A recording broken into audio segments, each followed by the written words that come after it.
آج کشمیر کے عوام یہ سوالات اٹھانے پہ مجبور ہیں کہ اگر کلاشنکوف لے کر LOC کو کراس کریں تو تم دہشت گرد کہتے ہو،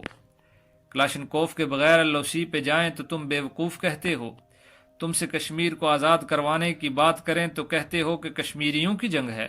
کشمیری اپنی جنگ خود لڑنے کے لیے میدان میں آئیں تو کہتے ہو یہ بھارتی ایجنڈے پہ کام کر رہے ہیں۔ تم سے ایک بات پوچھوں، مارو گے تو نہیں؟ کہیں تم میر جعفر اور میر صادق تو نہیں؟ ان سوالات کا جواب کسی صاحب اقتدار کے پاس ہے تو وہ ضرور دے۔ وہ جو جنرل اسمبلی میں وزیر اعظم کی مشہور زمانہ تقریر تھی، اس تقریر سے کیا کشمیر میں کرفیو ختم ہو گیا؟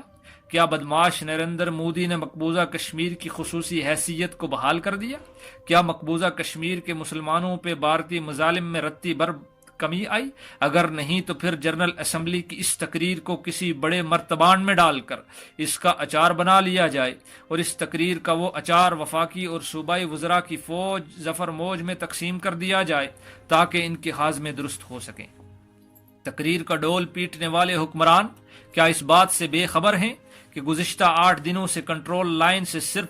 7-8 کلومیٹر دور آزاد کشمیر کے ہزاروں نوجوان، بچے اور بوڑھے دھرنا دیے بیٹھے ہیں، مقبوضہ کشمیر کی آزادی کے نعرے بلند کر رہے ہیں؟ جموں کشمیر لبریشن فرنٹ کے ایجنڈے کی بعض شقوں سے مجھے بھی اختلاف ہے، سخت اختلاف ہے، لیکن اس کے باوجود کشمیر کو بھارتی غلامی سے آزاد کروانے کے لیے ان کی قربانیوں اور تڑپ کو نظر انداز نہیں کیا جا سکتا۔ چناری کے مقام پہ دھرنا دیے بیٹھے ہزاروں نوجوان نہ تو پاگل ہیں نہ ہی جذباتی، بلکہ وہ تو اپنی جانوں کو ہتھیلیوں پہ لیے دنیا کی منافقت کو بے نقاب کرنے کی کوشش کر رہے ہیں۔ پاگل تو وہ ہیں جو جنرل اسمبلی کی ایک تقریر کا ڈول جذباتی انداز میں پیٹ پیٹ کر یہ سمجھ رہے ہیں کہ شاید اس ایک تقریر کی بدولت کشمیر آزاد ہو جائے گا۔ ان پاگلوں کو کوئی بتائے کہ یہ بیک نہیں، آزادی ہے، اور آزادی کبھی مطالبوں، تقریروں، تحریروں، نعروں اور دیواروں کی چاکنگ سے نہیں ملا کرتی۔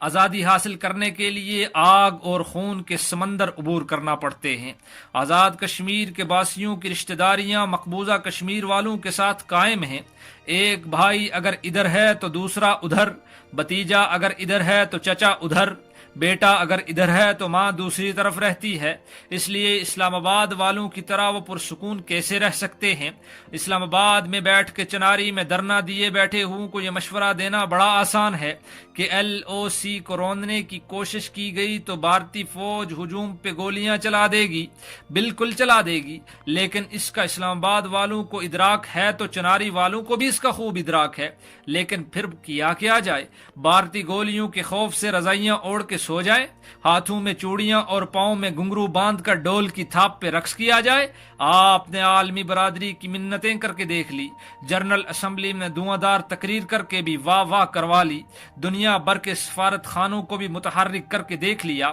اینٹ کا جواب پتھر سے دینے کی باتیں بھی کر لی، پاکستان کے گلی کوچوں میں جلسوں اور مظاہروں کے ذریعے اپنا احتجاج بھی ریکارڈ کروا دیا، حتیٰ کہ لندن اور امریکہ میں بھی کشمیری عوام کے حق اور بھارت کی مخالفت میں مظاہرے ہوئے۔ لیکن اس سب کے باوجود بھی اگر 2 ماہ سے زائد مدت ہونے کو ہے، کشمیر میں کرفیو لگا ہوا ہے، کشمیری عوام پہ بے پناہ مظالم ڈھائے جا رہے ہیں، کشمیر کی مائیں، بہنیں، بیٹیاں مدد کے لیے پاک فوج کو پکار رہی ہیں، تو پھر کچھ تو کرنا ہی پڑے گا۔ اگر اسلام آباد کے حکمران کچھ نہیں کریں گے تو پھر آزاد کشمیر کے بچے، بوڑھے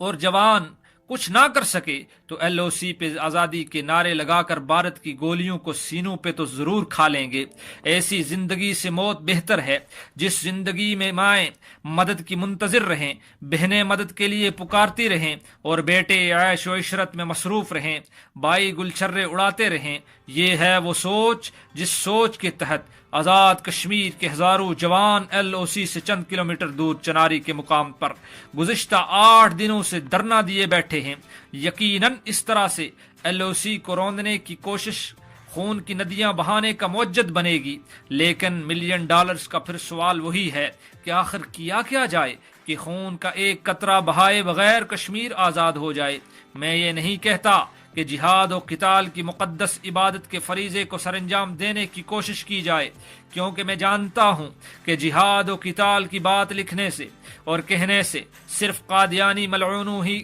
ملعونوں ہی کی نہیں بلکہ اور بھی بہت سے لوگوں کی ٹانگیں کانپنا شروع ہو جاتی ہیں۔ اگر اسلام آباد کے حکمران جہاد نہیں کرنا چاہتے نہ کریں، کم از کم وہ پتھر تو وہیں